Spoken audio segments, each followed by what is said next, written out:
Você está rodeado de pessoas. Tem o grupo do WhatsApp com 47 mensagens não lidas. Tem o Instagram mostrando que 200 pessoas viram seus stories. Tem amigos que ligam de vez em quando. Tem família que pergunta como você está nos almoços de domingo.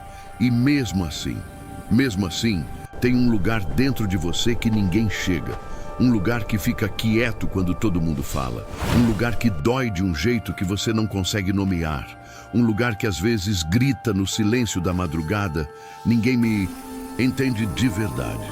E você sorri no dia seguinte como se nada tivesse acontecido.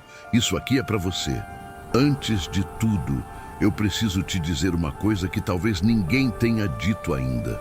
O que você está sentindo não é fraqueza, não é drama, não é coisa da sua cabeça.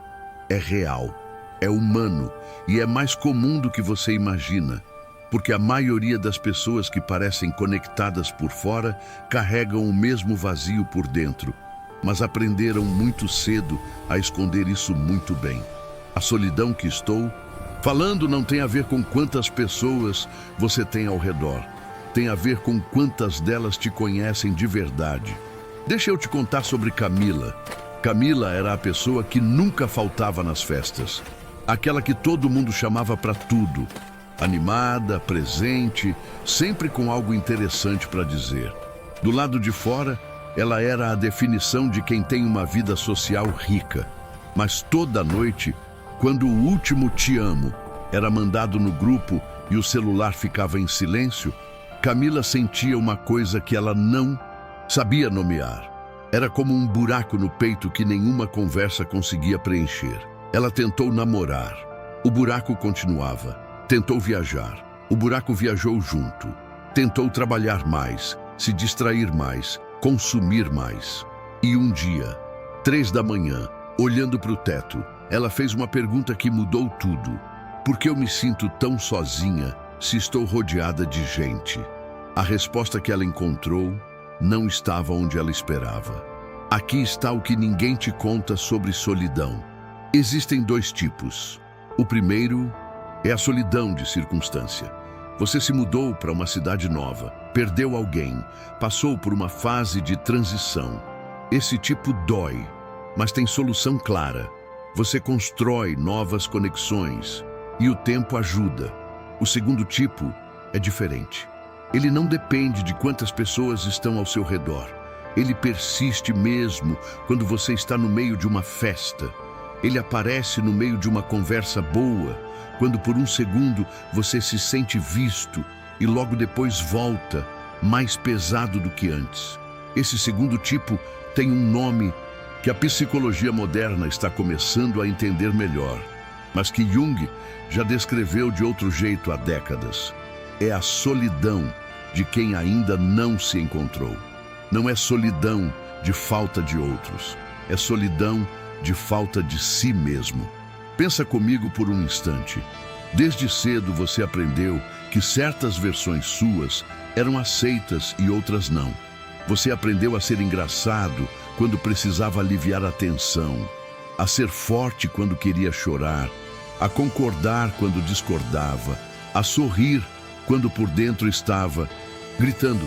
Você foi moldando um personagem simpático, funcional, apresentável, e foi empurrando para dentro tudo que não cabia nesse personagem. A raiva que parecia feia, a tristeza que parecia fraqueza, a ambição que parecia arrogância, a vulnerabilidade que parecia perigo. Jung chamou isso de sombra, não o lado ruim de você, mas o lado que você não teve permissão de ser. E aqui está o ponto que muda tudo. Quando você vai ao encontro dos outros ainda carregando esse personagem, ainda vestindo essa armadura construída ao longo de anos, a conexão que acontece não é entre você e a outra pessoa, é entre o seu personagem e o personagem dela. 2 fantasmas se tocando. E por mais que pareça uma boa conversa, uma boa risada, um bom momento, por baixo, algo em você sabe que não foi você quem estava lá. E então a solidão volta, porque a conexão verdadeira nunca aconteceu. Esse é o paradoxo mais cruel da solidão moderna. Quanto mais você tenta fugir da solidão com conexões superficiais, mais fundo você afunda nela. Pensa nas redes sociais. Você abre o feed quando se sente sozinho. Fica 15, 30, 50 minutos consumindo vidas alheias.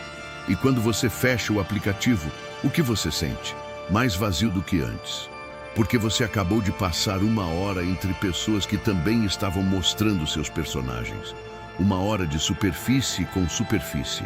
E o seu interior, aquela parte que grita para ser vista, ouvida, reconhecida, ficou com ainda mais fome. A solidão não é curada com mais conexão superficial. A solidão é curada com mais profundidade. Mas aqui está onde o caminho vira. Porque o que eu estou prestes a dizer pode parecer contraintuitivo. Pode até parecer cruel num primeiro momento. A solidão que você sente não é um problema a ser resolvido. Ela é um sinal a ser lido. É o seu ser interno. Essa parte de você que foi enterrada sob camadas de personagem, de aprovação, de medo de rejeição, pedindo para ser vista. Não pelos outros. Por você mesmo. A solidão mais profunda que existe não é a de não ter ninguém, é a de não te ter. Aqui está a verdade que Camila descobriu às 3 da manhã. Ela não estava sozinha por falta de pessoas. Ela estava sozinha porque tinha passado anos se abandonando. Cada vez que ela engoliu o que pensava para não criar conflito, ela se abandonou. Cada vez que ela ficou numa amizade vazia porque tinha medo de ficar sem ninguém, ela se abandonou. Cada vez que ela colocou os sentimentos dos outros acima dos seus, rotineiramente, sem questionar, ela se abandonou.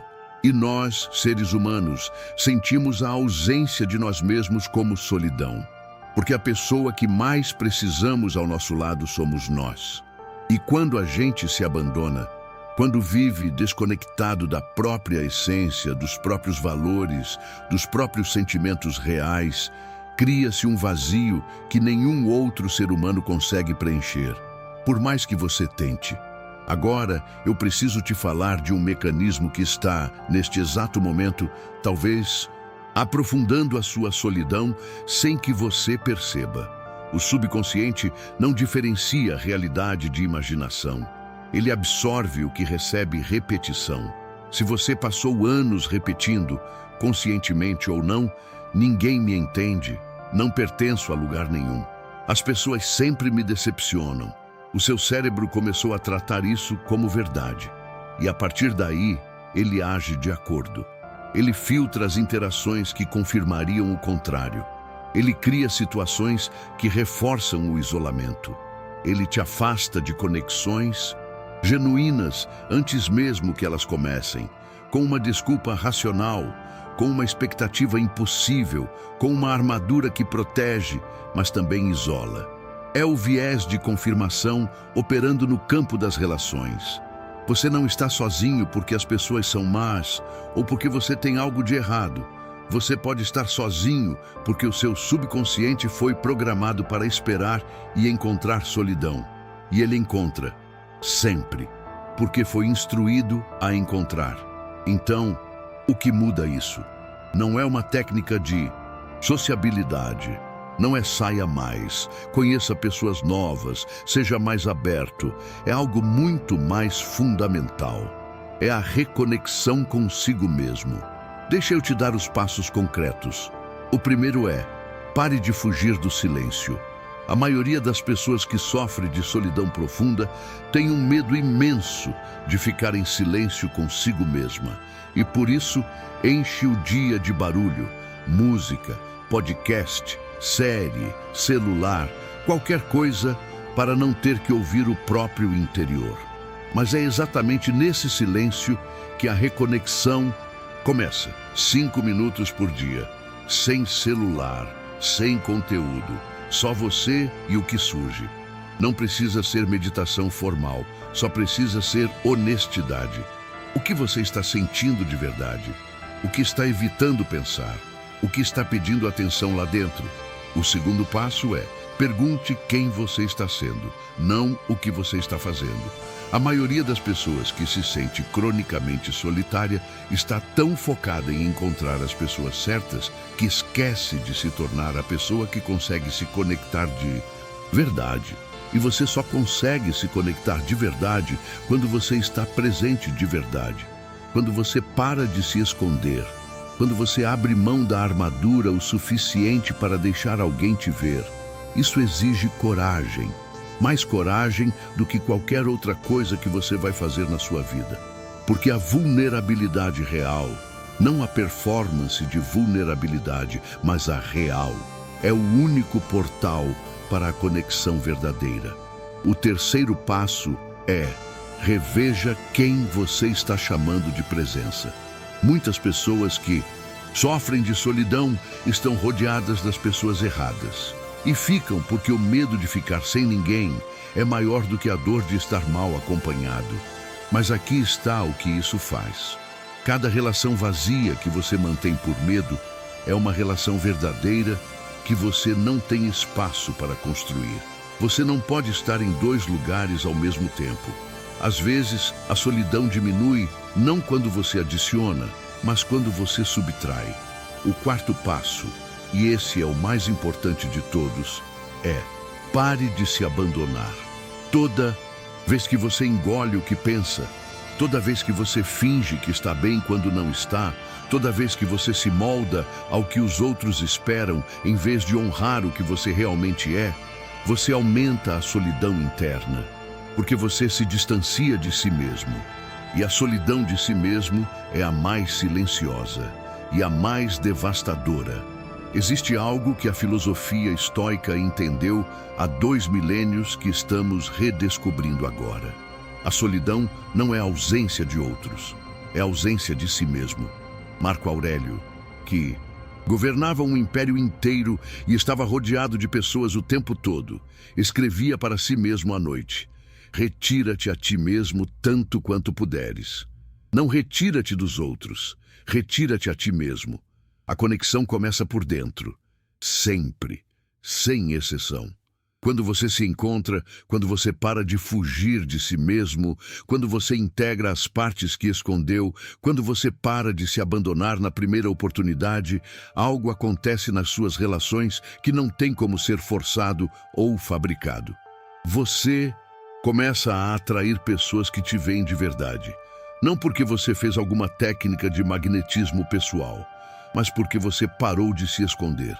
E o que está escondido nunca pode ser visto. Camila ficou quieta por 30 dias. Não radicalmente. Ela ainda foi ao trabalho, ainda respondeu mensagens, ainda viveu a vida. Mas ela parou de preencher cada silêncio. Ela começou a perguntar o que ela realmente sentia antes de perguntar o que os outros precisavam. Ela começou a ter conversas honestas. Primeiro consigo mesma, depois com algumas pessoas ao redor. Ela perdeu 2 amizades nesse processo. Pessoas que só se sentiam confortáveis com a versão performática dela. E encontrou uma conexão real, profunda, daquelas que raramente acontecem na vida, com alguém que existia na sua vida há anos, mas que nunca tinha visto de verdade, porque ela nunca tinha se mostrado de verdade. O buraco no peito não desapareceu de vez, mas ficou menor, muito menor, porque finalmente havia alguém presente, ela mesma. Você veio assistir esse vídeo porque se sente sozinho, e eu quero te dizer algo que você vai carregar daqui para frente. Você não está quebrado, você não tem algo de errado, e você não está condenado a viver assim. A solidão que você sente é um mapa. Ela está te apontando para dentro, não para fora. Ela está te dizendo que alguma parte sua está pedindo para ser vista, acolhida, integrada, não pelos outros, por você.